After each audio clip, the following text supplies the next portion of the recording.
Well, Samrita, yes, the zoo redevelopment plan is a 100 crore makeover plan, and it has been on the anvil, but it hasn't really taken off right now. Well, it's going to be a state of the art zoo when it happens, and they want to redevelop the whole zoo. They want to make it as close as they could get to the nature, try and get the habitat of these animals as close as they can to the nature. A whole new landscaping will be done. A lot of international designs will be made available into the zoo. It will be a world class thing.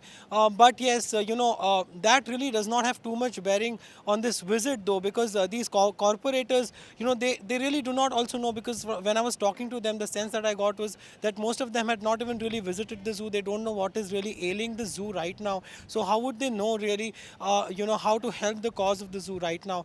So this trip is really not adding up to the benefit of the zoo, really, Samrita.